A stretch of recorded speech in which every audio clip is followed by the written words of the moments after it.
Hello and welcome to episode 43 of the Paper Crane Yarns Knitting Podcast.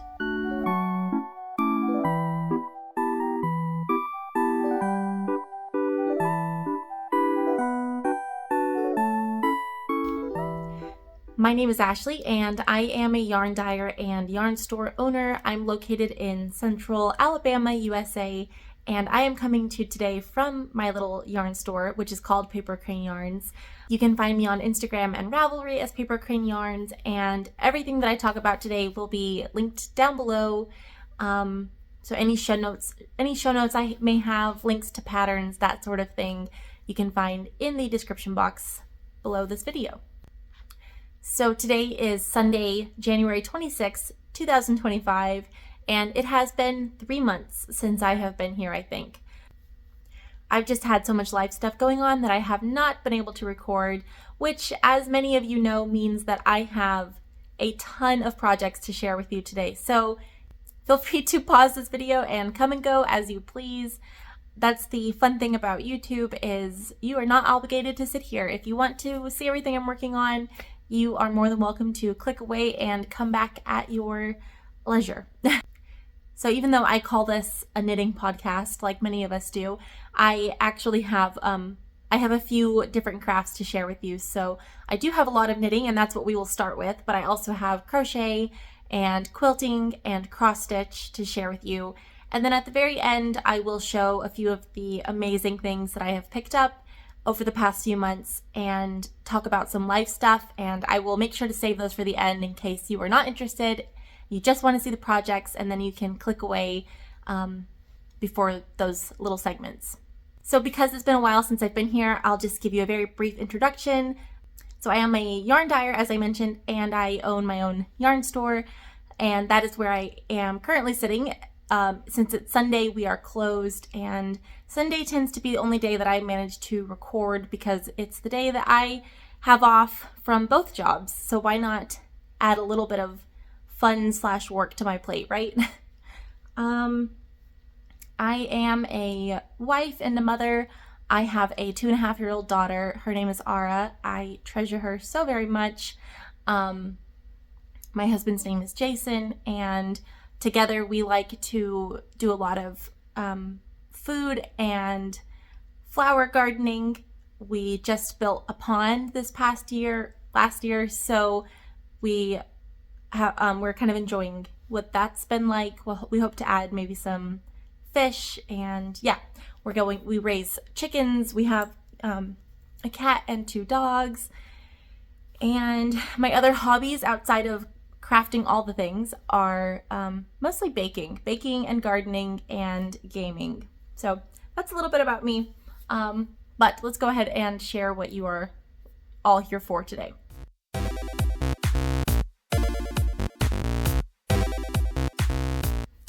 So I'm going to start with my knitted finished objects, and we will go ahead and start with what I'm wearing. So this is the Hygge Hug pullover, which is a pattern by Isabella Clark of 100 Acre Wool, and I was knitting this the last time I recorded, so I did share this kind of in progress, and I talked a little bit about the process of knitting it up to that point. So when I last recorded, I kind of just had a section up here at the top. I think it was the back, but just maybe from here to here. Of course, no neckline, so here to here, probably on just one side. And I had knitted it up to a certain point, and then I had ripped it all out for a couple of reasons. So I kind of knit this twice, not the whole thing, but I got to know this pattern very well. So I very much enjoyed working this pattern. I loved the yarns that I used and the finished object. I loved the actual knitting process. It was just a pleasure to knit. I did have a little trouble in the beginning, as I mentioned, and so I had to rip back. I am not sure if I just kind of misunderstood something in the pattern, or if maybe a little bit about knitting the texture with the increases was kind of something more inherent. I probably overlooked something, I'm not quite sure.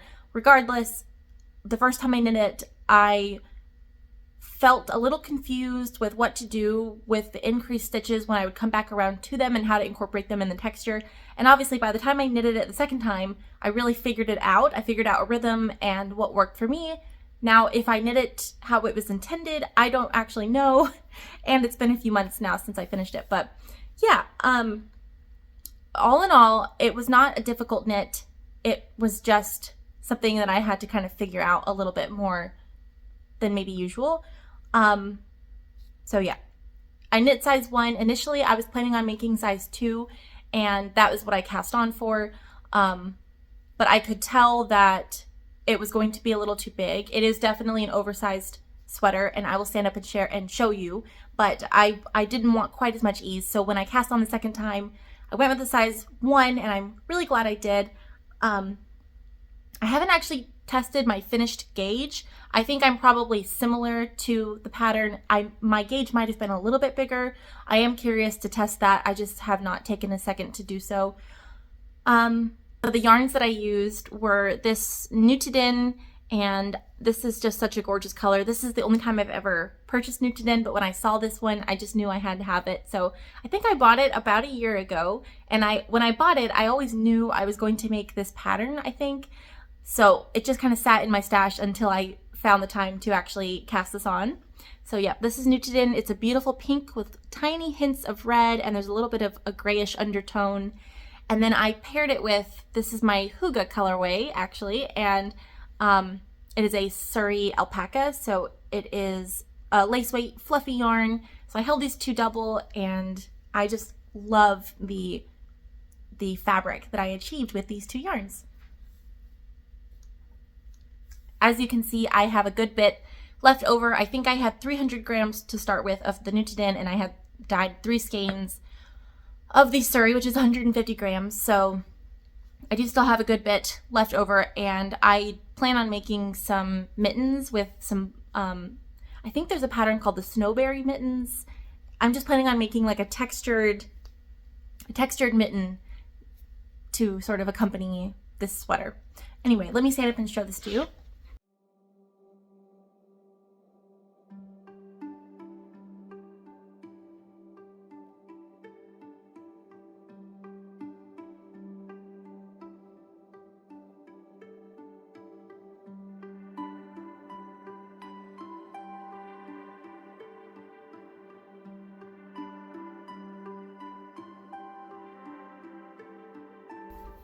So as you can see, this has a beautiful split hem, which I love. It's longer in the back, and I love the way that the ribbing looks with these two yarns. I think it looks really pretty. I love this texture pattern. There are a few places, like right here, where I think I had maybe some issues with, because I had ripped out a bunch of the yarn and I re-knit it as to not waste it. There were a couple places where I felt that my texture looked a little bit weird. So there's like one row right here that kind of stands out to me where you can kind of see the eyelets get a little bit lost, and I'm not worried about it. I did rip back and correct a few of those mistakes, but some places I left them in because I kind of think that's sort of the nature of working with this yarn, and I don't mind it. So other than that, I think it went really well. I did knit the front or the back, or maybe the whole thing, slightly longer than the pattern recommended, and that was actually because I made a little rookie mistake and did not read the whole pattern before I decided to change something about it. So in the pattern, Isabella has you, once you split for sleeves, she has you knit to a particular length, and usually, in my experience, in a pattern, when it says that you knit to a particular length, usually it's because the next section will be when you add your ribbing.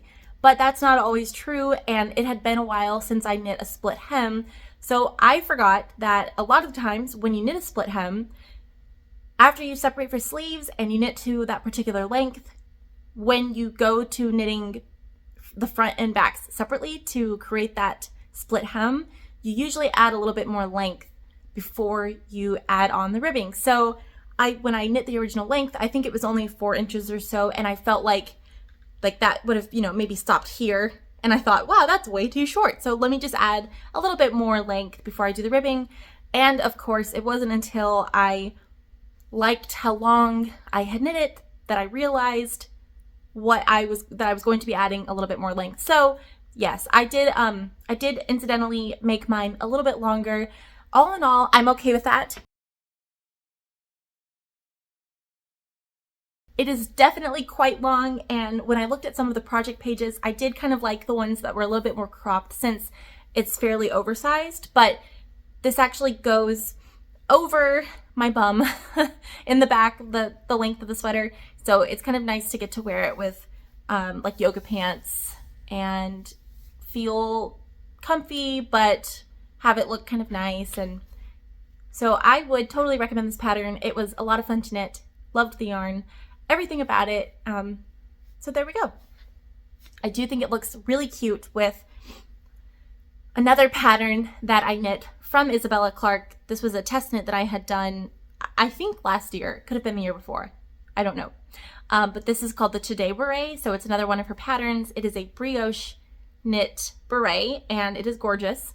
But all of these rosy pinks I just think look so pretty together. They are my favorite color, my favorite group of colors, and so I think that this beret works perfectly with this pullover, which is great because at this point, at my last calculation, I have knit almost 80 sweaters, I think, in the past few years. A lot of those have been gifts, but that does mean that my sweater wardrobe is plentiful, and I am kind of going through the process of figuring out what to do with some of the earlier sweaters that I maybe don't wear as often, but that's a conversation for a different day.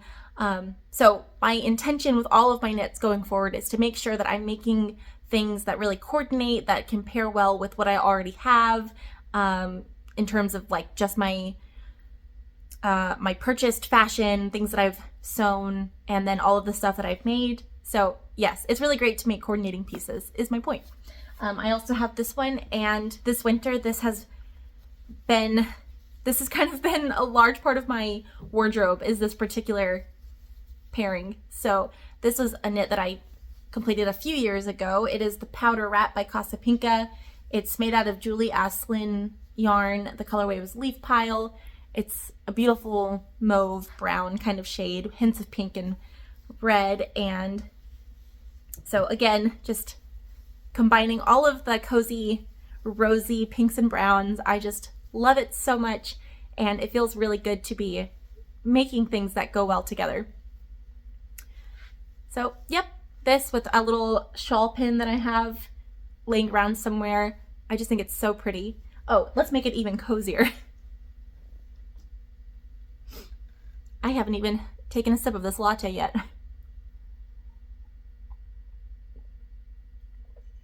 These are some mugs that I had made by Sawdust and Clay, a ceramicist that I came across, and their studio works with brands to create custom mugs. So she made me these pink speckled mugs and also some teal ones, but I of course had to keep one of these pink ones. So I feel like I'm very monochromatic with my pink right now. So I thought it would be kind of fun to pull out some of those earlier knits just to kind of show you that I am getting, just to kind of, I think, demonstrate which knits I find I am getting the most use out of.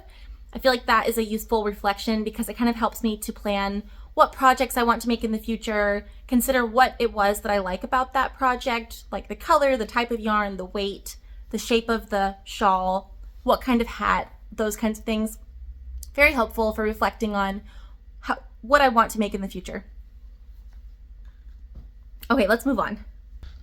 So bear with me as I do have a whole stack of finished objects here. I should have probably shown you this earlier, but there are quite a few. I'm gonna go with what's on top next. This is a pair of socks that I knit that I absolutely love, and I have not worn yet because I wanted to keep them nice. I have a second pair of socks to share with you that I couldn't help myself. I have been wearing them, so they have dog hair and they're a little bit pilling. I tried to clean them before record, but anyway, so I was trying to keep these nice because they're so lovely. This is the Heel Toe Do-Si-Do pattern by Kayla Litton. Yeah, crazy sock lady. You probably know her. The yarn is from Desert Vista Dyeworks, and I believe it was called birthday cupcake or happy birthday cupcake. But it's a 3-color self-striping sock yarn from, again, Desert Vista Dyeworks. She makes some really awesome yarn. This is the only one I've ever purchased, and I am so glad that I decided to go ahead and knit it up. I made them nice and long. I used a textured stitch pattern that I will show you. Or, yeah, it's like a chevron in the front. Again, you've probably come across this pattern before. But, yes, so I made them nice and long so that I could wear them over leggings and boots. This is the front of the sock. So this is that fun little texture / chevron pattern. It was very simple. I found that I was referring to the pattern a lot. It's only a 2-row repeat. So you've got 1 row that's basically where all of the texture and the chevron is happening, and then you've got kind of a rest row where you're sort of resolving the yarn overs and just sort of knitting the rest of the way. But I kept referring to the pattern to figure out how to do the chevron, and it was like halfway through the first sock I realized I don't have to look at the pattern. If I just think about it when I get to the stitch, I know what to do. So it wasn't necessarily like a mindless knit where I could just pick up the sock and go as I normally do. But once I got it down, it felt pretty simple. So yes, I find that's really true for all pattern socks. You know, it's so easy to just pick up a skein of yarn and your needles and cast on, you know, I did the smallest size, so I think this was 56 stitches. So easy to just cast on the number and just do all the things that you would do in a sock and call it a day. But it's really fun to kind of mix it up sometimes and actually try out a pattern. So yes, I'm very excited about these. Here's the yarn a little bit closer. So we've got that dark brown stripe. We've got the light pink. The colors are more accurate back here. I think the colors are more accurate back here, but you've got that light pink stripe, and then you've got the speckled, sprinkly stripe. And then I did use a contrast brown in my stash, but I felt like it matched pretty closely with this brown, and mostly I just didn't want to have striping in the heels and toes. So there we go. Now I can wear them. I love these. They've been sitting on blockers for I don't even know how long, waiting to be worn. So now it's their turn. So I guess I will go ahead and show you my next pair of socks, since they were also right on top.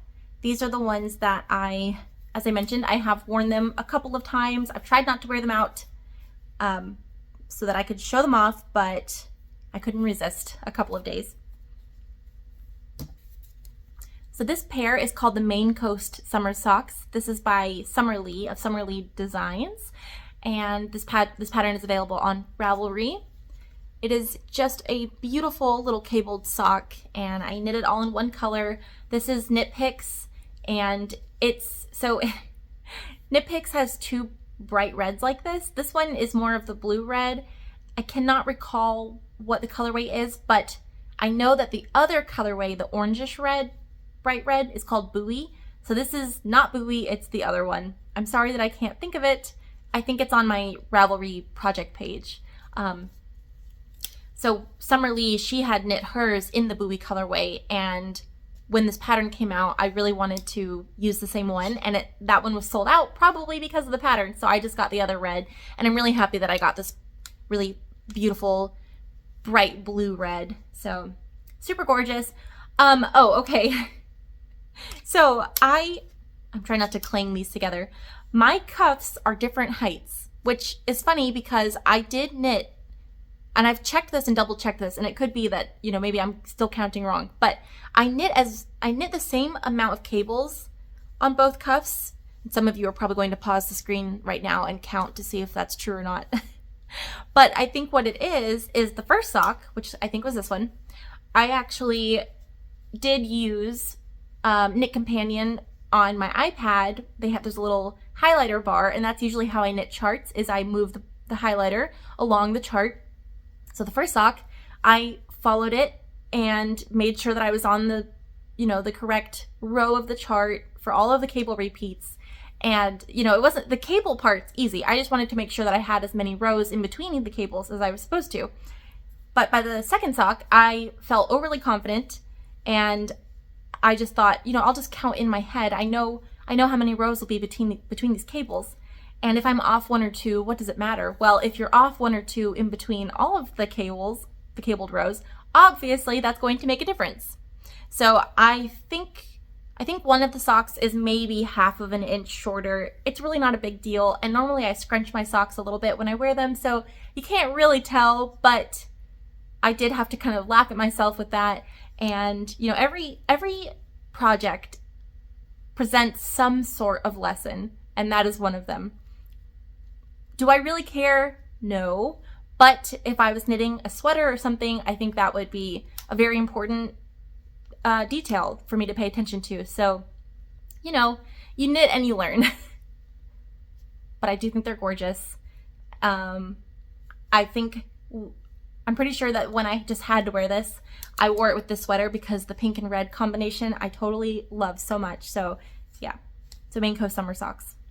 Okay, I have another sweater to show you, and normally I do try on all of my sweaters during these videos, but I did not wear, I don't think I have really an appropriate undershirt to try this on, but I did take a million photos of me wearing this, so I'll make sure to pop some on the screen while I'm talking about it. This is the Wioletta or Violetta. I'm not sure how it's pronounced. The designer is Vert and Rose, and it is spelled W-I-O-L-E-T-T-A, which I understand could be Violetta or it could be Wioletta. So regardless, I'll have it linked below. This was actually a test knit pattern, and at the time of recording this, I believe the pattern actually comes out tomorrow. So when this video goes up, this pattern should be available for purchase. This was one of the most amazing test knits I've ever done. I love the finished object so much that this has quickly moved up to, you know, top 5 favorite knits in my wardrobe. I just think it's perfect. I used, let's see, here was my project bag for this one. I sewed this up for myself. This is some fabric that I had that I was planning on making some bags for the shop, and then a bunch of life things happened, so I didn't quite get around to it, but I was making one of these for my sister-in-law as a gift, so I decided to make one for me too. I love it. We've got pink on the inside, of course. So this is the yarn that I used, and this is my Nonsuperwash DK weight merino, and the colorway is Woodfire Clay.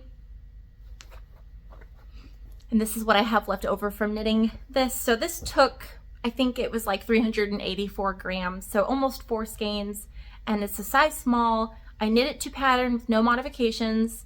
So yeah, just under 4 skeins to get this, to pull this off. There it is. I probably didn't actually hold it up, did I? So as you can see, it's a somewhat cropped, it's a beautifully cottagecore kind of design. We've got this gorgeous all over texture stitch that looks like little butterflies or little flowers. And in the ribbing sections on the sleeves and on the hem, we have this beautiful little detail.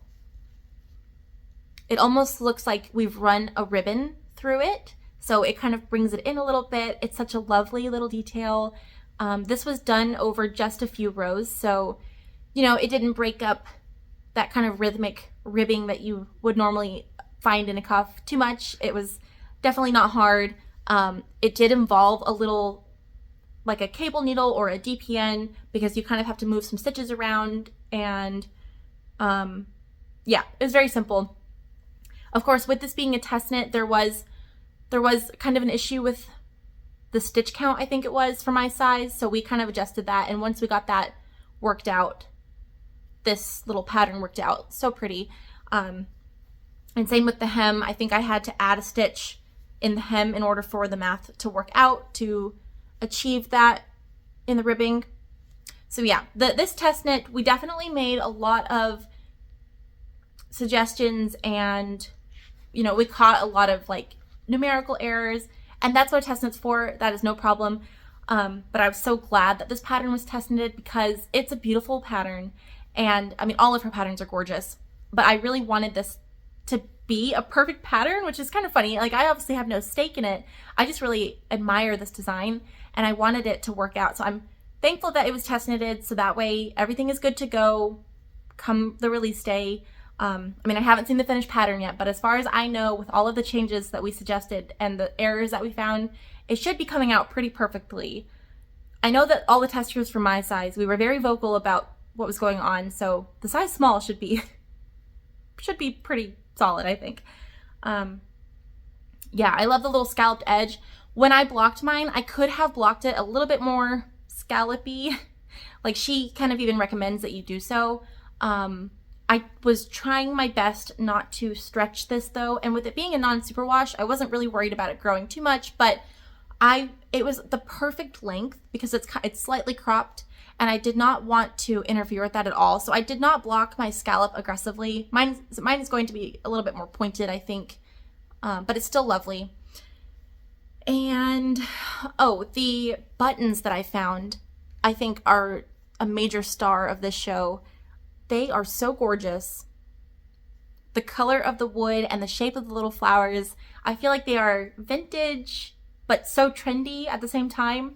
And I think that the shape of it matches the scallop really well. Yeah, I found those on Etsy. They're pretty inexpensive, and quite a few of them came in a pack. I think 2 of them arrived broken, but I only needed the 4, so it wasn't a big deal. And I'll just save what's left for other little projects. So yeah, this was a very lovely little knit. Just like the Hygge, I ended up having to rip it out, I think 3 times because of the test knitting process, and there being a little bit of like an error for my size in a couple of places. So this one felt like it took a while, but the actual knitting, if I had just knit this one straight through, it wouldn't have taken that long. So yeah, this is, I think, a nice little quick project. I absolutely love it. And again, making some coordinating knits. This has Woodfire clay as the mohair, so yeah, they just kind of go together really well. So that is my Wioletta, and I absolutely love it. I'm thinking about making a second one in kind of a sagey green. I think that would be so beautiful. Next finished object. This was a new cast on since I last spoke with you all, but I bought the yarn for this, I think, last February, so I almost had it for a year before I had a chance to knit it up. I was going to try to show you the project bag that I used, but I can tell that it's buried under some stuff, so we will just let that go. This is the Shift by Andrea Mowry. Definitely a very popular pattern. You've probably seen it before. This is my first time knitting one of the patterns from this sort of Shift series. You know, there's a pullover, there's the shawl. I think there could be a cardigan, I'm not quite sure. But this one is a seamed cowl. So there it is, seamed up the back. And this used 3 skeins of like a barber pole, kind of sport weight yarn. She used Spin Cycle for her sample, but I used, it's on the tip of my tongue, Primrose Yarn Co. And I think that it's called Homespun Sport. I can put up a picture of the 3 skeins that I used so you can kind of see my color vision when I picked out the colorways that I chose for this. I remember when I bought mine, I actually got them half off, so that was really nice. And yeah, I was always planning on making this. I'm glad I finally got a chance to do it. Once I cast this on, I think I finished it in maybe a week and a half. It was a very quick knit, and I think it is so gorgeous. I haven't actually gotten to wear it yet because I just finished seaming it up the day before yesterday, and then it was here at my shop, and I was not here yesterday. So yeah, it's blocked and seamed and so gorgeous. I think the colors came together so beautifully, and it's so interesting because every section, of course, you're working with 2 strands. It's mosaic color work, so every row you only have one color that you're actively working with, but you're slipping stitches. So every row, the 2 skeins of yarn, and wherever they are in their color changing nature, they're playing together in a unique way the whole shawl. So there's really no repeated sections here. It's just so pretty. And this was one of those projects where every single stitch that passes through your hand was so joyful. You know, it was like this surprise the whole time, and just so much fun. So I am so tempted to make a second one of these, or to make another pattern in the series, like maybe the shift pullover, the shifty, maybe, whatever that one is called. I think it would be so pretty, and maybe to use my hand spun would be lovely. So yeah, these colors make me think of like Martians, especially this. Let me take it off and show you some of the sections up close. So this section in particular, this is where I cast on. So this side, you can see where the colors change. This side of where I seamed, this was where I started down here. And I will say at first, from here to here, I was a little skeptical of my color pairing because it was mostly, it kind of looked like Martian and like toxic waste. That was kind of the vibes that I was getting from the color pairings. And not that I'm against that, but I just didn't know if it would work in my wardrobe. But I'm happy. I was happy to see when I introduced color B with more of that pink. I was happy to see when that was playing with the rest of them. I feel like it all pulled it together, and now I actually love this section. I feel like it provides a really great contrast to the rest of the colors. This section right here in the very middle is definitely my favorite. I love all of the raspberry pink with, you know, this bright orange, like Martian orange, and you've got the purple and the blue and more light pink and then brown. And yeah, I just love the way that this section turned out. And so I'm really glad that's right there in the middle in the front, because to me, it's like the star of the show. So yeah, oh my goodness, I'm so excited that I made this. I think it fits perfectly. It's not snug around my neck, but it still looks very cute. I'm glad that it's seamed, because then I'm not going to have to, you know, fuss with it when I'm trying to put it on. You can wear it to one side, that kind of cute bandana style, which that's pretty much how Andrea Mowry wears hers. That's super cute. I could tuck it into a coat. It's just so nice and cozy and very woolly. It's very plump yarn. I love this little section where the color there's a gradient there. So yeah, I did have, these were 50 gram skeins. I did have a little bit of all of my skeins left over, so I could make another smaller project and kind of mimic this color change. So I might do a little pair of maybe fingerless mittens and just do a little bit of mosaic knitting to play with the colors again. So I don't know, we'll see. Yeah, that's my shift. It's so gorgeous. Okay, the next little finished object I'll show you is another cowl. I actually finished this morning. It's nothing fancy, but it was a way to use up some yarn that's been in my stash for many years. And I remember when I started this, I just felt like crocheting, and the only other crochet project that I had on the go is my crocheted quilt-like blanket, which is all these little granny squares that you join as you go. So much fun and super beautiful, but I wanted something that I wouldn't have to think too much about. So with this one, I just took a skein of this yarn. I used up almost the entire skein, which was the whole point. It's called the Hook Nook, which is a discontinued yarn from years ago. When I first started crocheting, I found it in Joann, and it was made, I think I got it for like $3, and it's a wool acrylic blend. So I bought a bunch of it, and I actually crocheted a cardigan. That was one of my first ever wearables, and I meant to bring it today and I forgot. No big deal. But it's out of the same olive color. I think it's called Olive Juice. I'm sure you could probably find this on a D-stash if you really wanted to, but it's sort of a bulky yarn, and that wool acrylic blend is really soft. So yeah, I'm glad that I bought it and then I have it. And again, I think it'll look pretty in my wardrobe with the pinks. Let me take this one off and I'll show that to you. All it is double crochet in the round. So I think I started with like somewhere between 65 and 75 stitches. I don't quite recall. I just kind of made a chain until I was happy with the circumference. And then I just did double crochet all along, and I used a slip stitch to join it in the round, which I'm sure you've seen it a couple times. Yeah, there's my little slip stitch, I think. Wait. Hello. Yeah, you can kind of see it right there where I did a slip stitch there. So I'll just wear that in the back. And then when it was finished, when I did all of my double crochets, I went back around to the finishing edge, not where I chained to start. I don't know I can't think of what this is called, but basically where I finished crocheting, I went through and I picked up a stitch and did a single crochet all around just to kind of bring it in, because the side where I had started, my chain was a little bit tighter than where I finished, and I liked it better where it was tighter. So doing that single row of like a single crochet helped to kind of bring it in.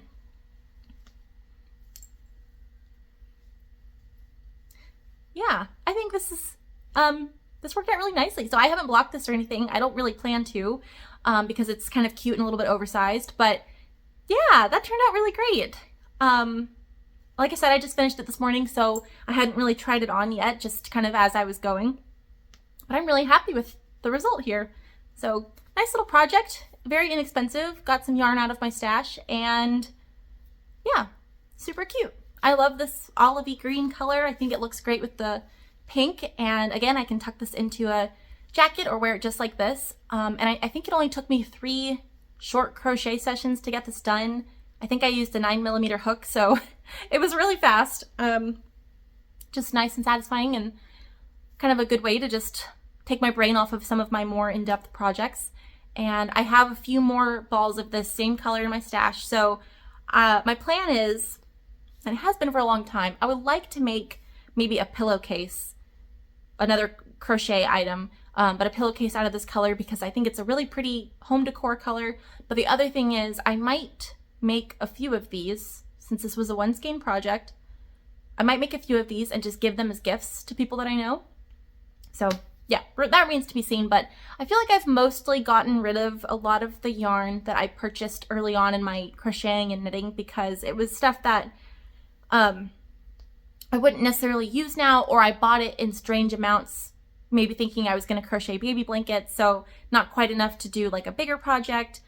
So yeah, I've like gifted or given away most of that yarn at this point, but I did keep all of this stuff from the Hook Nook because I crocheted another shawl years ago with that yarn and I really liked it, so I figured I would like it again. And yeah, that's that. You get it. I'm gonna pause for a second and start to cool down. When I'm getting excited, I start to overheat. Okay, I think I have 2 more knitted finished objects to share with you. One is this little panda. This was for my daughter, and admittedly, it's pretty gross. It was so cute when I first finished it. It's still precious, but it is very well loved. His name is Bear, and he goes everywhere with my daughter. So naturally, he's got, you know, food fingers, dirt, wherever she's been, whatever she's touched, Bear has been and Bear has touched. So please pardon that he's a little bit worse for wear. When she fell asleep, I kind of had to sneak Bear away. Don't worry, she's got plenty of little stuffed animals to love on. I need to spruce him up a little bit. But this is a pattern and a kit from Vert Wool Co, who I love. I love knitting toys, and this pattern had been on my knitting queue since I first started knitting. So I'm so glad that I finally got around to making him. I had signed up to receive an alert from their website for when this kit would be back in stock. I really wanted to use the yarn that they used because I love their yarn. It's so woolly and lovely. And so when I got the notification, and this was like a year ago at this point, but when I got the email that this was back in stock, I purchased it right away, and it just kind of sat until I had the time to make it up. And then of course it only took me a couple days once I got going. It's a very easy, quick knit. There was one little spot where I felt like, oh man, I wish I could have improved that. And interestingly, there are certain spots that looked fine before, but because it's been played with so much, some of the spots where I, you know, like the beginning of round have stretched out a little bit. But yeah, so right here where we did some of the decreases to shape the nose, one side, even though it's the same decrease on both sides, excuse me, one side looks a little bit wonky. That's okay. You know, he's a toy and he is very well loved. He's super cute. He's got his little tail. The only thing I have not made for him yet is his little red jacket. I got the yarn with the kit too, and I thought for sure I would just sit down and knock it out in a day. It would be so easy, but because I had to rip out this sweater and I had to do the Wioletta cardigan a couple of times, there was so much ripping out that really consumed a lot of my knitting time. So I just haven't done it yet, which is kind of too bad because if he was wearing his red sweater, he probably wouldn't be dirty. No big deal. So yeah, that's the little Panda by Vert Co. I can add it to my knitted toy collection. This one is also definitely looking a little bit, you know, Raggedy Ann style. I could probably use a little touch up to maybe sturdy her head or something, but pandas are one of my favorite animals of all time. They always have been. So naturally, I feel like I'm prone to knit pandas. This one's got a cute little body too. See, this body is a lot cleaner because this one's had a dress on. This is from the Louise Crowther, one of those animal books. So now she's got two pandas. And we've got the fawn from Vert Co. So same kind of, this is Susan B. Anderson. That's her design company and yarn company. Similar, you can see the similarities in her style. This one's a lot bigger than this one, which is interesting. Super cute. I love these ones. And again, they're super woolly. This one is actually stuffed with wool, and I feel like the stuffing is a lot nicer. It feels better. This one, I decided to, because this one was a lot bigger and I knew it was going to be kind of top heavy, I decided to put some little soybeans down here at the bottom since I had some at my house. So he's got soybeans in here. And then this is like polyfill, so polyester filling. And I'm not against that, but comparing this with this, I think the experience of the toy is a lot different. But you know, whatever. She doesn't carry this one around everywhere. She carries this one around everywhere. So she clearly likes this one the best. So that's great. But yeah, I definitely have more toy knitting plans, but this is my daughter's little collection so far.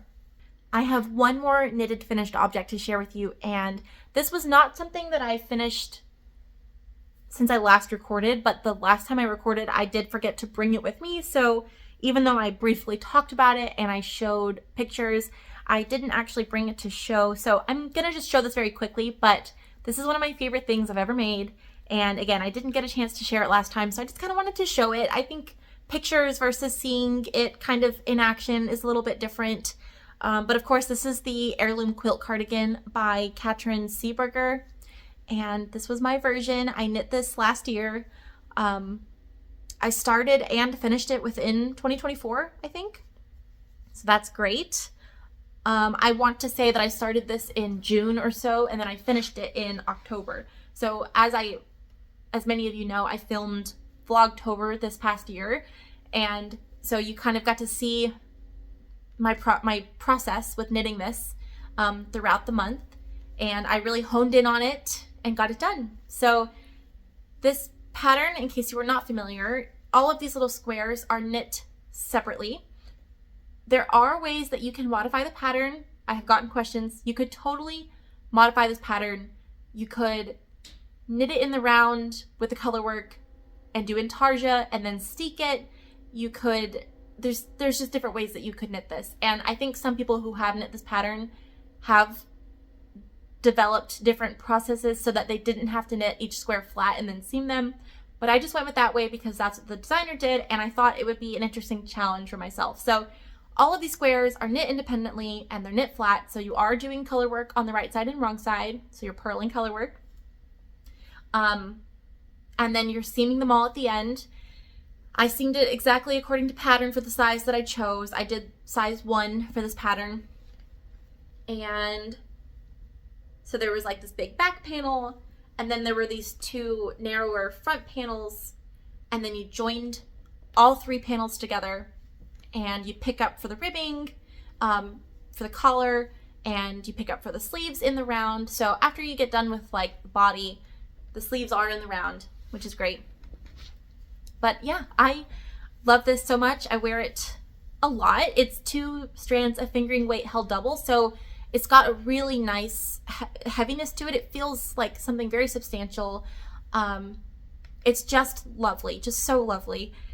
I used 6 different colors, as did Katrin. I have seen some different versions of this. You could do every square in scrap yarns and just have like a big smorgasbord of a rainbow if you wanted to. You could do just a couple of colors, but I did 6. This is a combination of Fuzzy Peach Fibers, Treehouse Knits, and Explorer Knits and Fibers. We've got 2 shades of green here. We've got this reddish, yeah, like a rusty red color. This deep brown, which was what I used in the heel toe do-si-do socks that I showed you.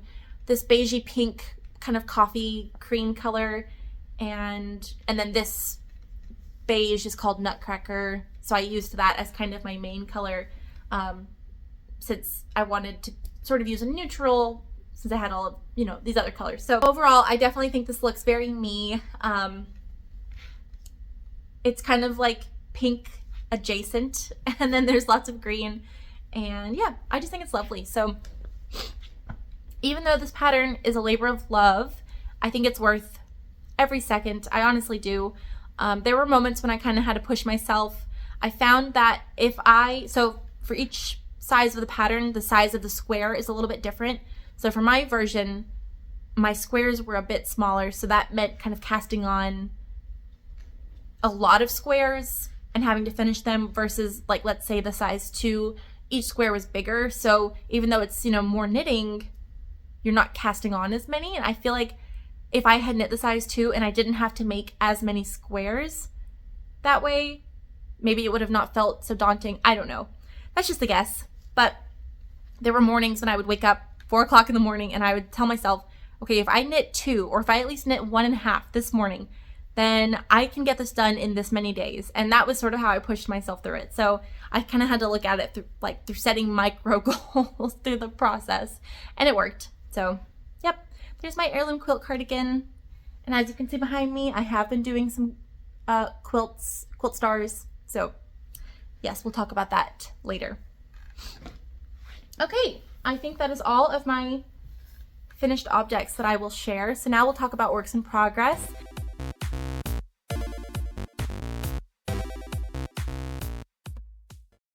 I'm going to go ahead and start with my knitting works in progress, and then when I'm done with knitting, I will talk about cross stitch, but I know that many of you aren't interested, so when I reach the cross stitch, I'll put a timestamp on the screen so you'll know that you can skip it if you want to move on to like acquisitions, quilting, life stuff, that kind of thing. So knitted works in progress. We'll start with something a little bit different that I have not shared yet. So this December, I was very fortunate to have purchased a countdown box from one of my favorite dyers, Goosey Fibers. I had bought this yarn from her, I think the spring of 2024, and so I just had to wait, you know, a long time to get it, and I was so excited for it because it was based on Winnie the Pooh, the book Then We Were Six, and I just knew it would be so special, and I was totally right. It was, I'm so glad that I decided to make that investment and then wait all that time, because the payoff was even better than I could have imagined. So I cast on a blanket. I have shared this over on my Instagram, so some of you may have seen it. And I'm holding it in this gorgeous bag. This is from Beautiful Sister. I carry their bags here in my shop, and this one actually came in the last shipment. And I decided that it had to be for me. So this is my bag. It is so cute. I collect garden gnomes. And I also, yeah, I collect garden gnomes. So I'm a little obsessed. But in here is actually a bigger project than you might imagine. So this is my Sweet Shop blanket, which is of course a pattern by Laura Penrose. And I was making fantastic progress on this in the month of December. I was knitting on this every day. I was knitting a square. Some days I knit 2 squares. And then I made a little mistake. And because of that, I have not felt like ripping it out, which will take me 5 minutes to rip it out. I haven't felt like ripping it out and picking it back up. So it's been in a little hiatus for the past few weeks. At this point, it's been like a month that I haven't worked on it. But I do have good progress. And it is so gorgeous. So this was the box. Obviously I've opened all the days and they were all numbered. All the little yarns were tucked in here. So for the ones that I've already knit, they only took about half of the little mini skein. I did get fingering weight even though she offered them in DK as well, but I knew I wanted to hold them double to more closely match what the designer did in her when she made this. So, you know, I've used up half the skein and then I've tucked it back in with the same day because I will be going back once I've used all 24 colors. I'm going to go back and do 24 more squares using these colors. So I'm just storing them back in here.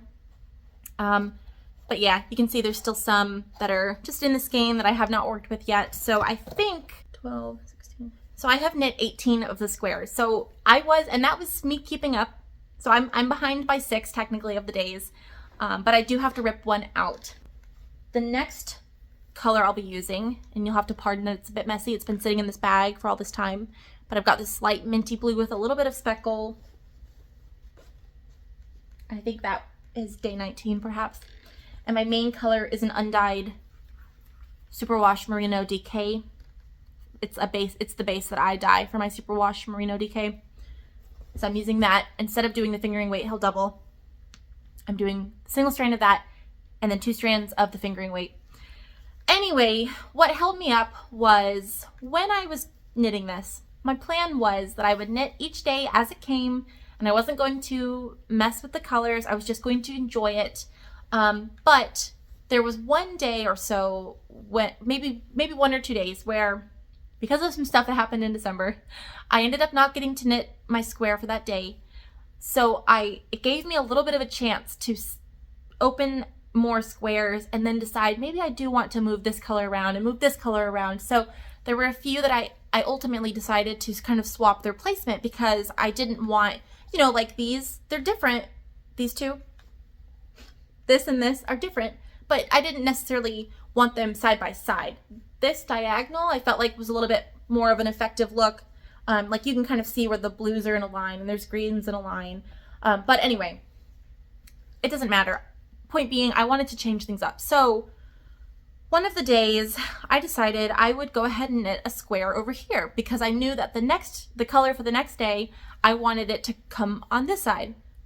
Well, that was my mistake because this pattern includes instructions for 3 kinds of squares, and that would be kind of like a left square, a right square, and then a center square that would bring 2 squares together. So I kind of just did my own thing over here and created this little flap over off to the side, and there are no instructions for how to join with this kind of square and have the triangles go in the correct direction. Like I could do it, but I can't wrap my head around how to do it and get the triangles to go the way they're supposed to go. You know, and now that it's been a month since I worked on it and looked at the pattern, it could be that I pull the pattern back up and just have that eureka moment where I realize, oh, all I have to do is this and then it'll work out. But the way that I'm looking at it right now, I think that even if I was to do something here to come back this way, since I did one over here on this side, that would leave a problem where there's one more right here that I would end up having to pick up here and a third side. So does that make sense? No matter if I went this way as I'm supposed to, or if I found a way to come back this way, that would leave a hole right here where there needed to be a square, but then there would be 3 sides of squares to deal with, and there's no instructions for that. And I can't think of how I would do that and create this double-sided triangle, like half square triangle thing. So instead of figuring it out, I think what I'm going to do, and I'm sorry, the other thing I could do is knit a square flat and then seam it in, but it would look different, the seaming versus the picked up stitches. So I don't want to do that. I'm just going to rip out the square and resume instructions as need be. And if I had just done that already, I could have been, you know, smooth sailing with this project, but I just had done so much ripping out, and again, so much live stuff that I just did not feel like messing with it. But now that I have it out again, I think I will go ahead and continue to work on it. So that is my gorgeous little sweet shop blanket. It is so cozy and I love the colors, and I'm very excited about all the rest of the colors in the box, so I would love to get back to this project. It's just so happy. Okay, another work in progress. This is another new cast on, and it is in this absolutely gorgeous bag. This is from Rose and the Wren, and oh, here's the back. We've got these gorgeous little mushrooms. We've got her label there, but I just love the piecing here on the front. This is so gorgeous. Just, yeah, so stunning. I love the creative vision behind this, just everything so beautiful. This one makes me feel comforted. Okay, so the project that's inside is a Dear Duomo. I think it's by Sunghi Knits, and now I can't remember. I will have put it on the screen, and I'll correct myself, of course, if that is not right. So this I'm actually knitting out of a yarn that I actually received. So this was actually a yarn that I purchased back in November on pre-order, and it arrived in December. And so I pretty much cast it on and knit it up right away, which is always a good feeling, right? This was Ribbon Candy by Long Dog Yarn. This is my last skein for the sweater. This is actually the same colorway on a slightly different base. So I had ordered 3 skeins on the Superwash Merino, just 100% Merino, because I knew I wanted to make a sweater, but I loved the color so much that I also wanted to make a pair of socks. So this is on the Merino nylon base, and I actually like the way it looks better on this, so I kind of wish that I would have gotten all of them on this base. I like this one better because the overall color is a little bit more pink, and it's probably hard to tell because I have the ring light, but this one did not take the dye quite as pink. Maybe you can see it here, but this one's a little bit more cream, like undyed with those beautiful speckles. This one turned out more pink. So anyway, I thought I would bring this to kind of show the difference between those two bases. They're so similar, but just a little different. And it could also be a dye lot thing, but anyway, this is actually an 85-15. So I am excited to make socks and to kind of get that true pink color. But moving on to the sweater. So this is Dear Duomo, and I have all of it done except for the last sleeve, which would take no time. I just haven't taken the time to pick up the stitches because I have been working on, well, I was wrapping up my test knit, and then I have another test knit. Now I have mohair in my eye, but I am holding this colorway double with my undyed silk mohair base. So overall, the fabric is coming out faintly pink. Like you can still get those pink little elements where it's kind of variegated, but overall, you know, fairly white with all of those beautiful speckles. And I'm really excited about that because I've always kind of wanted a sweater like this, with this kind of colorway. So yeah, I'm really excited. I think it's going to be pretty. I actually chose this pattern, which is a bottom up drop shoulder pattern. I specifically chose this one, believe it or not, because it was bottom up. I remember when I went to go cast this on, this yarn, I knew that I wanted to make a mohair sort of sweater. I wanted to hold the strands double.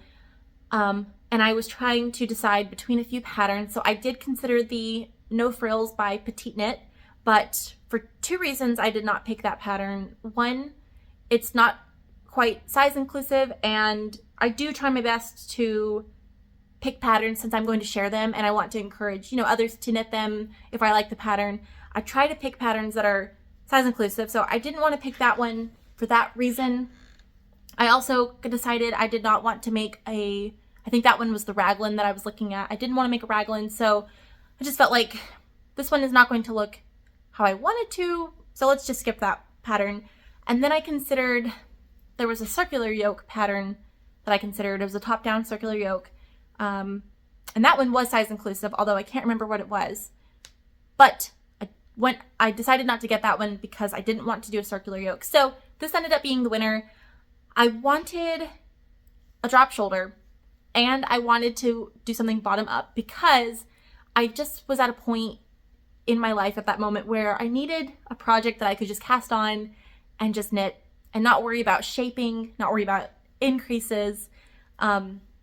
So this served that purpose for me. And this pattern was so well written with the different kind of schematics as you go that even though it was bottom up, I at no point was worried that it would be too short because she gave very specific instructions for, you know, if your gauge is this, and you want your body to come, you know, this many inches beneath your armhole. Make sure you do your increases this way, because there were a few increases in the body to kind of, I think, come like give it sort of that more dolman drop shoulder look up here and keep it a little bit narrower at the waist. So anyway, she just gave really good instructions for how to pull that off. So I felt very confident in this pattern. And yeah, of course, I've tried it on. It's not blocked. I've tried it on. I think it's going to be really, really cute, and especially when blocked.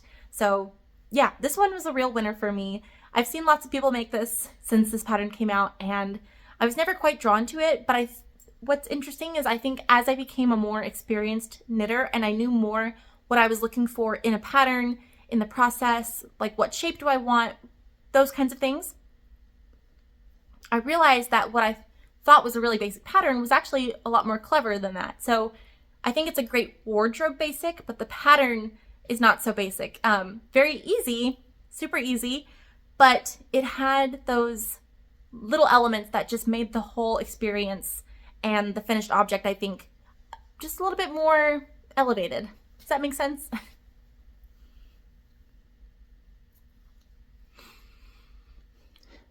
So yeah, I love these bright little speckles. They are super cute, and I am very excited to finish this. I might try to knock out the sleeve this evening, like get it started, and then I'm working from home tomorrow, so maybe I'll try to finish this one up. It's not a whole lot of knitting. And there are decreases, so yeah, it only gets faster as you knit it, right? So that is my Dear Duomo.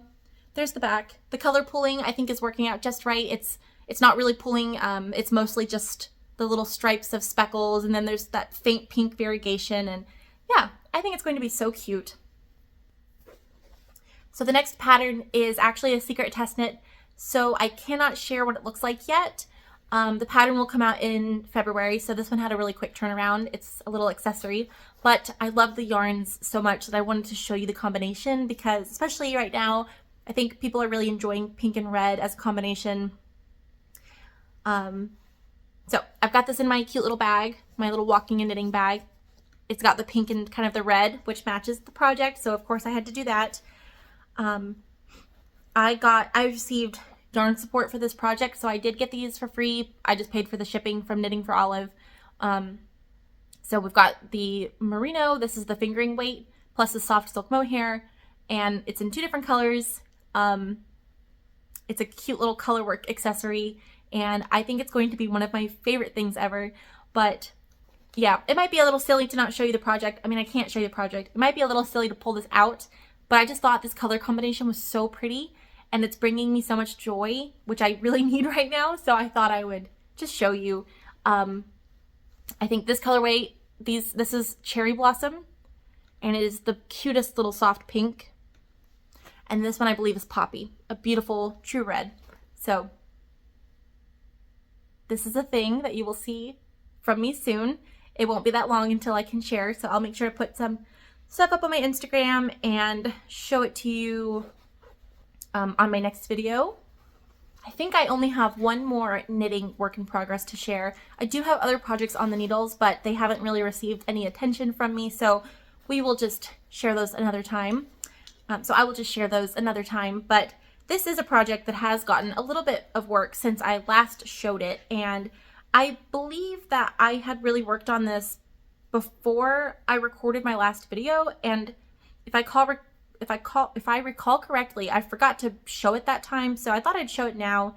There's not really a whole lot to look at, but this will be really beautiful, I think, when it's done. I am making the dipped arms cardigan, and of course, I can't think of the name of the designer. So this is going to be the dipped arms cardigan by Katrin Schneider.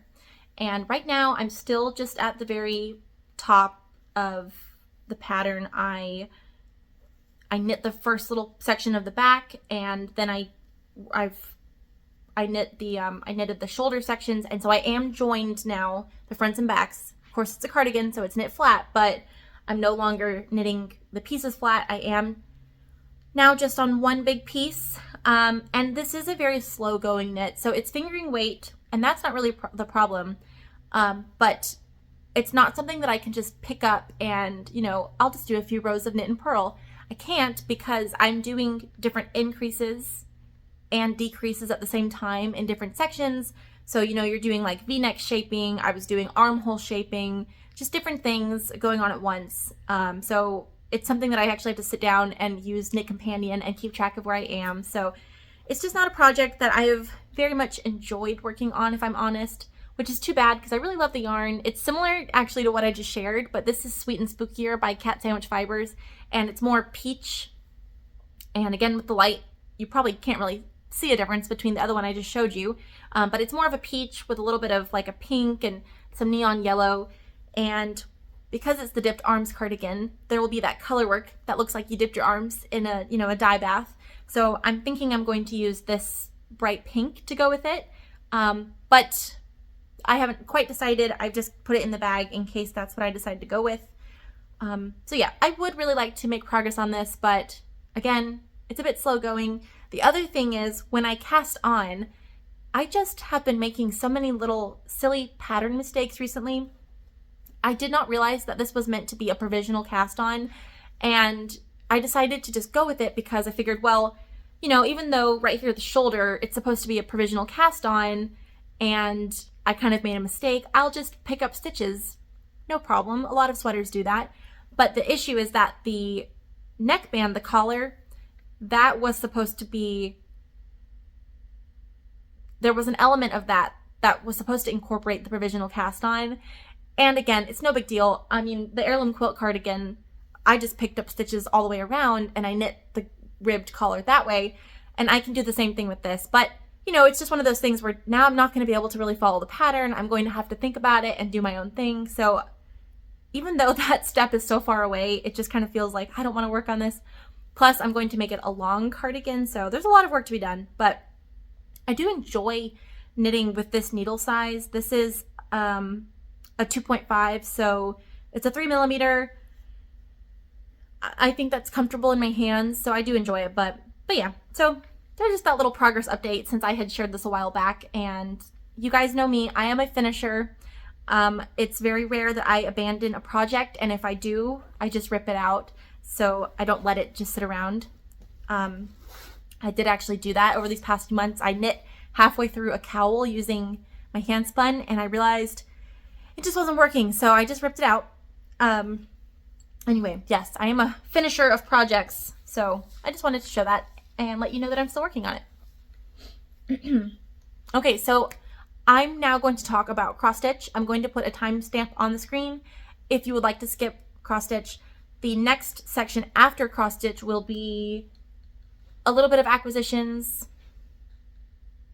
and then I'll talk a little bit about what's been going on in my life. I'll also show my quilt because I'll have to pull it up. I'll kind of maybe talk a little bit about my quilt top too after cross stitch. Okay, I'm going to start with what's on top. This one is the closest to a finish. I apologize because I did mean to iron this before I sat down, and of course it took me an hour to set up, so I just forgot. Let me pull this out of the hoop. You can kind of see my back. My backs have improved so much since I first started cross stitching almost a year ago. So this one is so close to being done. This is Coffee and Eggs by the Artsy Housewife. I will try to put in a picture of kind of where it was the last time that I probably showed it. When I last showed this, I was around 43% of the way done, I think, and I tracked that with Markup RXP if I'm using a digital pattern that's compatible. So according to Markup RXP, I was about 44% or so done with this, and now I am, I think, 77% done. So I'm hoping for a finish in January. I have about 2,300 stitches left. If I had one good stitch day, I could do, you know, maybe 1,200 stitches in a day and then just slowly work out, you know, if I just did 200 stitches per day, I could kind of get this done, but you know, it's the 26th, so maybe the first week of February I'll get it done. But yes, there's Coffee and Eggs.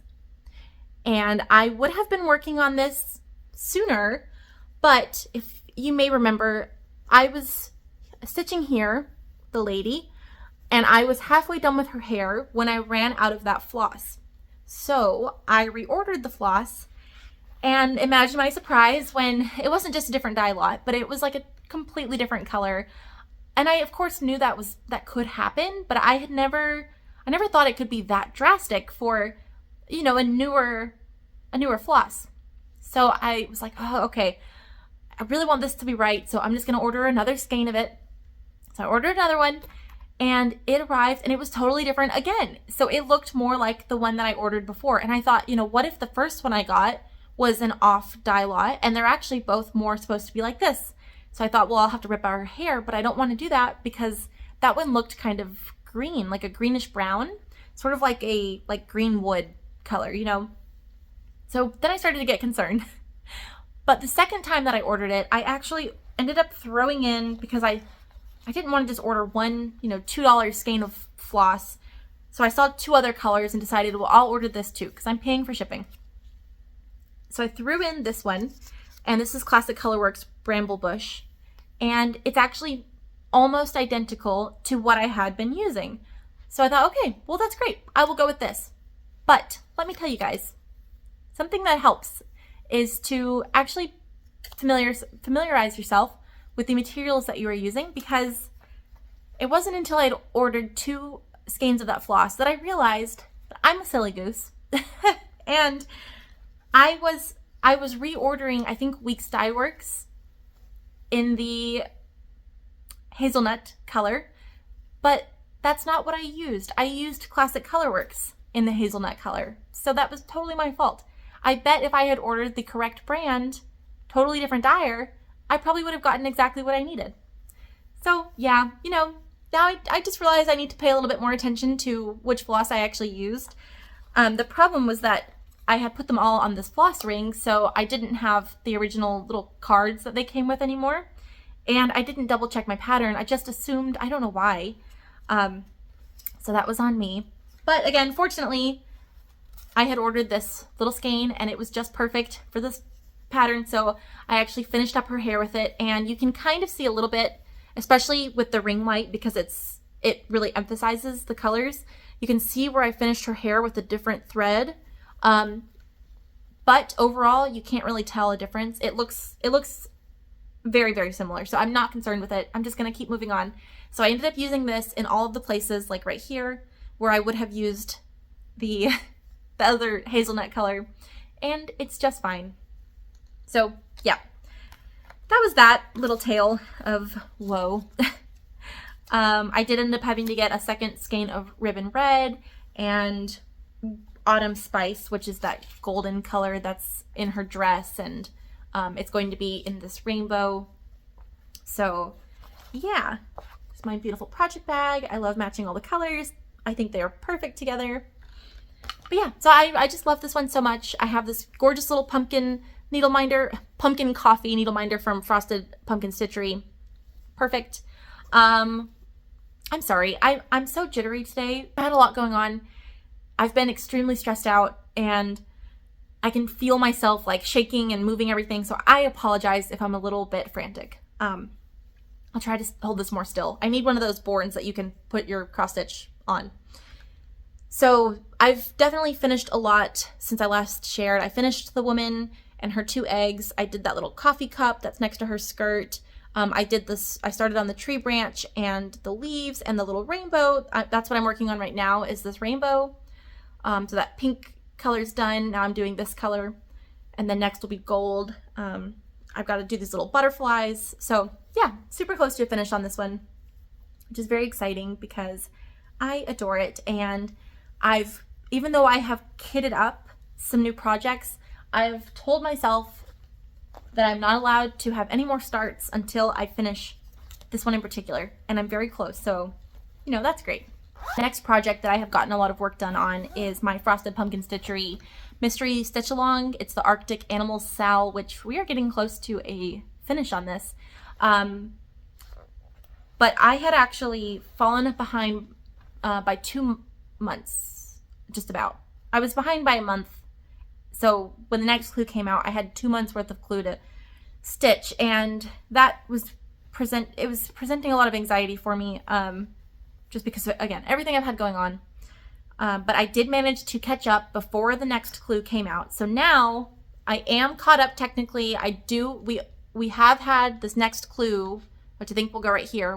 That's been out for a couple weeks, so I need to go ahead and stitch that so I don't fall behind, because I would love to finish this when the whole stitch along finishes up. But I love this so much. The more we add to it, the more incredible it becomes, of course. So since you last saw it, I added up here the Northern Lights. We've got my little constellations with the glow-in-the-dark thread. We've started the border, so you can see going down there to the harp seal, we've got the border started, and then the harp seal is new. So next is my polar bear. That's the newest clue, and again, I think it goes right here. And it's going to be pretty sizable and a lot of white stitching, so I need to go ahead and get started. And I can't remember if it adds anything else, maybe the other side of the border, I'm not sure. So that's what I need to work on, but I just love all of my little guys coming together here. This is going to be so beautiful up on my wall. Yeah, I'm so happy that I decided to do this project and that I've really stuck with it. So, yep. It's so interesting seeing the back on this one, because even though it's still a lot neater than the first cross stitch project I ever did, which is finished and framed and lovely from the right side, the back of that one is just a monstrosity. And this one, I see little spots where I could have definitely been a lot neater. And then comparing it to my stitching on linen, because this is the Ada, it's definitely different. I think my stitches on linen are tidier than my stitches on Ada. I'm not sure why, but it could be the count. I don't know. That's just been my experience so far, I think. I've also just gotten a lot more patient, and I'm a lot better about making sure my floss isn't twisted when I'm stitching. So I do that thing where after you go through a couple times, you let your needle dangle on the back so that the twist naturally comes out, because I have found if you leave that twist in, it starts to look really messy and it's more prone to getting tangled. So yeah, I'm trying to be a little bit more conscious about the way that I'm stitching. Okay, next project. I have put in a lot of work on this one too, but I don't remember if I've put in a lot of work since I last showed it. I probably have. But anyway, this project is called Merry Autumn Pin Keep by Stacey Nash. And here is my floss ring. So we've got all these beautiful autumnal colors. This is Weeks Dyeworks. And I have stitched with their threads a lot. So I think when I ordered the Weeks Dyeworks incorrectly, I think it's just because I'm just so used to looking at these. But there's my pretty little autumnal palette. And I'm working on the most gorgeous fabric. The color is called Bramble. I still don't remember who it's by, but I have this really nice big piece. So once this is done, I'll have some more space for some other projects, because this is not very big. I'm doing 1/2 on 36 count. This is the smallest count I've done so far. And I have a lot done. So I know that since I last shared it, I have finished the house. I'm doing the roof right now. Let's see. I've done the back stitching on my chickens. Got a little white pumpkin over here. Again, I can't quite remember how much of this I have shown and how much I haven't, but I think the house, that has actually taken up a lot of my stitching time. So I finished the house, kind of, again, doing the roof, but finished the main body of the house, if you will. And then I'm going to finish out what's in this border, and then there's this bottom section. It's going to be like a band with some foliage. And then I'm going to frame this. So I'm not going to finish it as a little pin keep or a pillow. I am going to frame it, and it's going to be a fun kind of unique size, which I love to have in my home, kind of more unique sizes to put in between some more standard sized, you know, finishes or pictures or paintings or whatever. I have already picked out, I think, what frame I'm going to order. I'm going to custom order a frame. It's going to be like maybe $30, and then I'll frame it myself. So yeah, I'm very excited. It's so cute. I'm going to keep it up year round, because to me, even though it's definitely a very autumnal pattern, it's got, you know, white pumpkins, and it's a little bit less like in your face autumnal.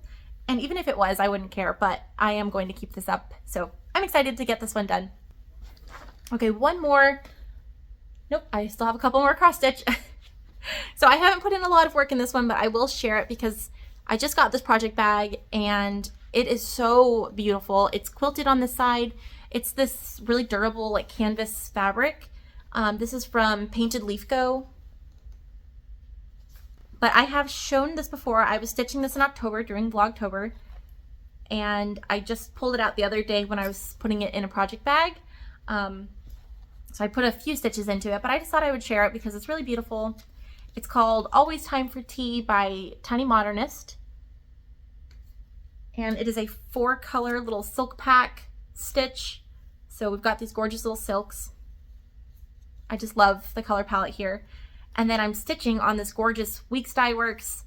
I think it's a 30 count fabric. I think it's called Grasshopper. And it's really cute. It's a little bunny who lives in a house that is a teapot. So I've just put in a little bit of work since I last shared it. I started, there's going to be a lot of back stitching, which is going to make everything pop a lot. But yeah, I'm excited to put in all that back stitching. But I just started on this little flower. I filled out this flower a little bit. I'm finishing out the bunny. I need to do her little tail. And then of course the little, you know, little mushrooms and stuff around it. And mostly it's just been filling in the pot. That's a little bit time consuming, but I did work on that a little bit because I would love to get to the back stitching. So yeah, it's not a very big piece. If I just dedicated a little bit more time to it, I could definitely knock it out. And that's true of all projects, right? I definitely intend on getting a finish for this in the springtime. I'm just going to show you one more cross stitch whip. I do have another one, but this video is getting very long, so I will share that one when there's a little bit more to show. But this one is a new start since I last recorded, and I have put in a lot of work, so I thought it'd be nice to share it with you. This is another Frosted Pumpkin Stitchery pattern, and this one came out this year. It's called Winter Waddleland, and I'm using the called for fabric and all of the called for DMC. It's a very fun, bright, colorful palette. Super pretty. And yeah, I have put in a lot of work. I think I am about 40, maybe 40% of the way done, maybe 30 something. I'm stitching it on linen, which is lovely to work with. This one has been ironed. This one has been ironed, but there is a hanging thread. So, you know, you get one or the other, right? But I love the way that this is coming out. This penguin is fully finished, so he has all of his back stitching, and he is super adorable. He's got a little cup of hot cocoa. And then this little gal, I'm stitching her right now, and she is, you can see where her arm is sticking out. She's kind of, you know, skating and doing a little pose while she does so, and she's precious. And then he's a little bit too scared to get on the ice, so he's hanging out back here. And then there's going to be, I think, one more of the baby penguins who just took a little fall. Actually, it's this one. It's what the needle minder is. So she will be right there somewhere. And then we'll have the macaroni penguin, and he's the instructor at the ice rink. So yeah, this has been such a joy to stitch. I love all of the little elements like the snowflakes, and the border is what really stole my heart. But I love how painterly the little animals are. And down here at the bottom, it's going to say Winter Waddleland. So I stitched winter. I need to start Waddleland, and then I think it's going to say ice skating school right here. But yeah, it's so cute. I love this one very dearly.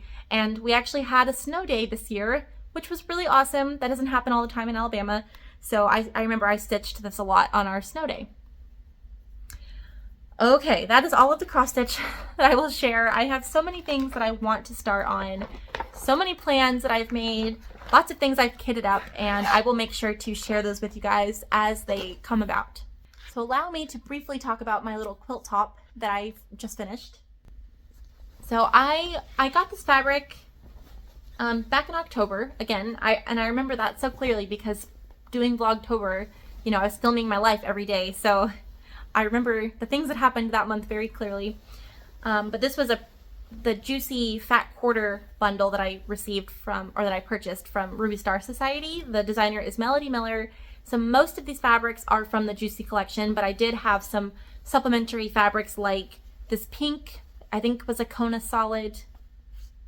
It's a solid from some designer. And then I had some Ruby Star Society, some of their starry fabric to add in a little bit more because the fat quarter wasn't quite enough to do this whole quilt top without getting a little bit more yardage. So that's what I did.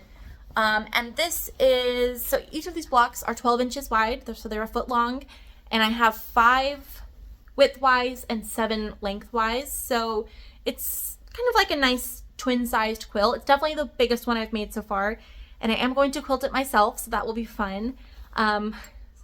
Originally, I was planning on getting this long arm quilted for the first time, and I just thought it'll be more adventurous and definitely a lot more affordable if I just do it myself. And I have enjoyed quilting all of my quilts so far. It's just they've been a little bit smaller. The biggest I've done, I think, is a 60 by 60 inch. So this is a little bit bigger, but I just bought a walking foot. So I'm going to, and a seam guide. So I'm going to make it happen and it'll be great. I'm going to try to show this to you.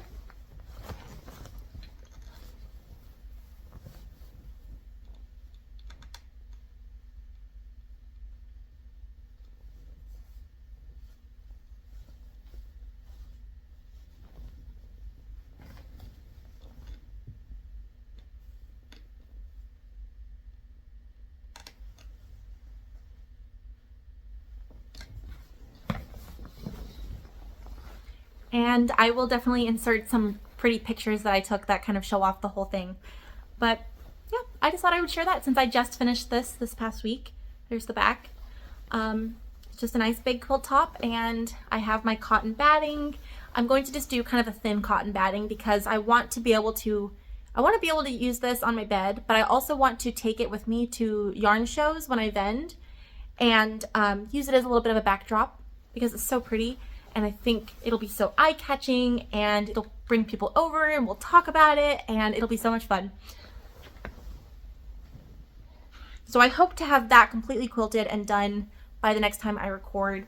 My backing is actually going to be this fabric from Ruby Star Society from the Starry collection. It's the like hot pink with the bright orange stars. I decided to buy some of the wide backing yardage so that I don't have to seam anything for the back. It was one of the colors that was available for that, so I just went ahead and got that one. So that is that. I do have definitely more quilt plans. This was just like a sawtooth star quilt block. I just made a bunch of blocks and put them together. They got better as I went for sure. So at this point I feel like I'm not a pro, but I have definitely gotten better than when I first started trying to make these. And I'm going to be making, I have plans for at least one more of these in a different color palette that I'm very excited for. So I will probably get started on that one next. Yeah, so that's that. Now I'm going to just kind of show you quickly a few of the things that I've gotten over the past 3 months. Yeah, so first I'll show you a gift that I got from my best friend. And this is so very special to me because I make a lot of things for people, and people don't usually make a lot of things for me, and that's fine because I totally get that that's a lot of work, and also, you know, I have everything I would need, so why would you, right? But my very sweet best friend, she crocheted me a scarf, and I absolutely love it. It is so beautiful, and I told her a scarf is generally not something I would make for myself because I have crocheted, I feel like, a million scarves for my husband, and I am done crocheting scarves. So I'm very excited to have one for myself because I never made one for myself. And she added on this cute fringe, and she did these bobble rows. So it is just so gorgeous.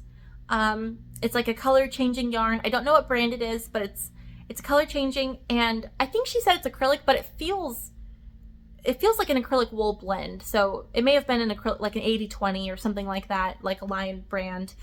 I don't know. It could even be, I don't think it's Scarfy, which I know is I've used that before. That's a wool acrylic blend, but I think this is a little bit thicker than Scarfy. So I don't know. Could be though. But the baubles are really cute, and the fringe is so precious.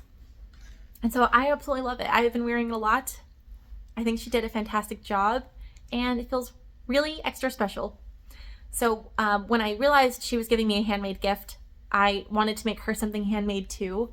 So I'll insert a picture of the little improv piecing quilted bag that I made for her. I thought it was adorable. It was like a cute little bag, just something she can maybe carry around the house to like organize little things or carry around a little project or keep maybe her notions in, because I did teach her how to knit, but she doesn't really do a lot of knitting. She does mostly crochet and usually bigger projects, so it won't work, I don't think, as a project bag, but she should be able to keep, you know, her crochet hooks or something in it. But I thought it turned out cute, so I'll put a little picture in of what I made for her. And okay, I'm gonna show you what is perhaps some of my favorite things that I've ever bought from anybody ever. So Tiny Human Knits, that is a yarn dyer slash YouTuber, Instagrammer that I totally admire. I love everything she does. She's just super cool. If I can be awkward and say that. She's really cool. I like all of her projects.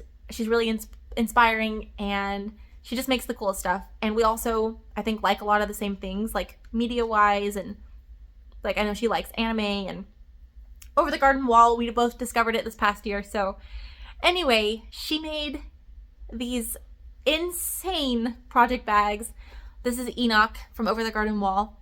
And she first showed it a while back because she made one for herself, and then she decided to make some for the shop, which I know was a huge project. I mean, these are gorgeous. They are pieced. The fabric is amazing. It feels like felt. It's so, yeah, it's awesome.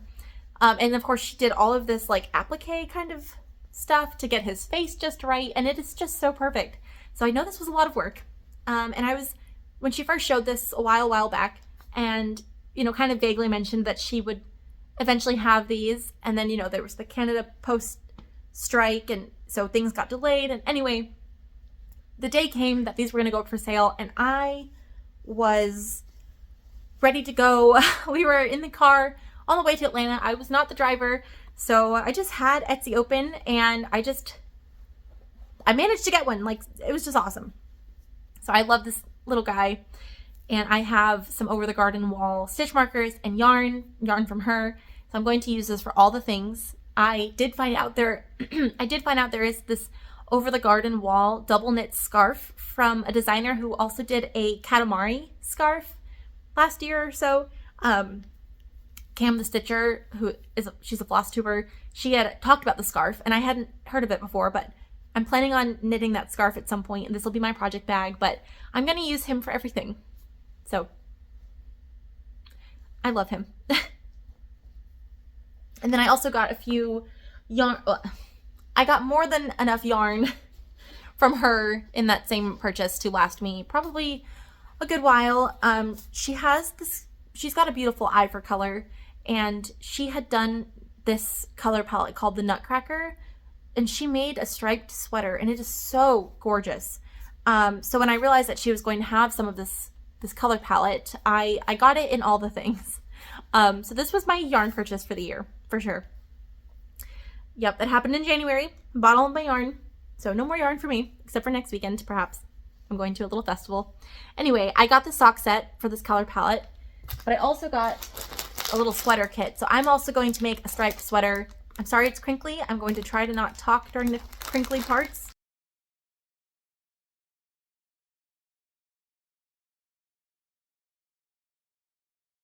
So these are fingering weight 50-gram skeins of the full color palette here. And then these are, I think they're 20 or 25 gram, yeah, 20 gram mohair.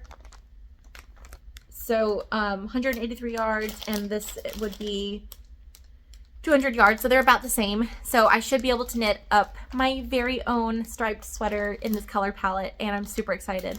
So I think that sweater is going to be number 2 on for the sweaters I'm going to cast on next. I think that's going to be the second one that I'll cast on, so super excited about that. I did get this cute little wintry bag also. I thought I'd show that. I had a project in here that I was planning on showing, and then I ripped it out. This was my framed cowl by Andrea Mowry. I was going to use these 2 colors. This is some hand spun that I made that I love, and this is my Moon River colorway on the sport weight base. That pattern is awesome because she gives you instructions for how to either make a worsted weight version or a sport weight version. And so I decided to do the sport weight version because I kind of thought that's what I had in my hand spun. But interestingly, working with it, I realized it's a little bit more of a worsted weight. So I got halfway through knitting this cowl and I used a sport weight merino and this hand spun. It's probably like it's kind of like a heavy DK, maybe not quite worsted, but these were not really equally matched. So even though I'm sure it would have blocked nicely, I felt like the contrast was actually surprisingly low for these two. Kind of surprised me. If I was doing stripes, it would have been great, but for color work, I feel like I was losing it a little bit. And so not just the contrast, but the slightly different weights of yarn, it just didn't look right. So I thought, I'm not going to force myself with this project. I ripped it out. It's fine. I'll probably do a striped cowl or something with this now. I'll still use them together. I just realized in this bag I have the stitch marker I was using from Over the Garden Wall, my favorite scene in the show. So yeah, that's that. And that's all I'll share with you with yarns and everything. Now I'm surrounded by a pile of yarny stuff. So for plans, the next project that I'm going to cast on once I finish my Dear Duomo is the jean sweater by, I think it's Joanna Garish. I'm not going to pull it up, but I think it's Joanna Garish, and I'm going to make it in a pink and red combination. Oh. Okay, I will show this to you, I guess. So I have a pink and red from Pearl Soho in the linen quill. So I'm going to do a pink and red stripe, just like the sample. My combination's a little bit different. So I dyed up this mohair to go with my red, and you can see the Pearl Soho was a little bit more orange in person than I was expecting. So I think that this red will kind of balance it out, but I think in her pattern sample, she's using more of a blue red, so I'll have more of an orange red, and then I'm going to use this pink, and I'll have to dye a pink to go with it, but I'm planning on dyeing my Hygge colorway, but on silk mohair. And so yeah, that'll be my next sweater cast on, I think. Okay, because this video is exceedingly long, if you are still watching, that's because you must care about me on some kind of personal level. I know that a lot of my actual friends and, you know, even shop customers and people I've met over the years watch this, and even online friends who I've spoken with over the years. I know a lot of you do watch this till the end, so I appreciate that you're hanging in there a little bit. So yeah, so goodness gracious, life, this is going to be the life section. Life came at me fast these past few months. It's been hard. So a lot of the things that I said I wanted to do just did not happen. You know, I had mentioned doing some vlogs, and I was filming vlogs, and then all of a sudden things kind of took a turn for the worse, and so I just decided to take that off of myself. And thinking back on what I was recording, I could see how things were devolving in my life a little bit, and I did not even want to share it. Yeah, things got really tough. Things are tough, but we're gonna be okay. It's just hard. Yeah, my father-in-law, he died on January 15th, and gosh, it's been really hard. His funeral was actually yesterday. I've been trying my best to be like elevated in my mood, and yeah, I don't know, you can't define grief and the experience and how different day to day is. I think the funeral yesterday was really hard, but we had a big family party at my mother-in-law's house after the fact, just to be together, make sure she wasn't alone, and you know, it was very nice. It was very pleasant. There were maybe 60 people there. My husband's family is huge, and I love every single one of them. So I'm very fortunate to have married into a family that's so loving, and everybody cares so deeply for one another.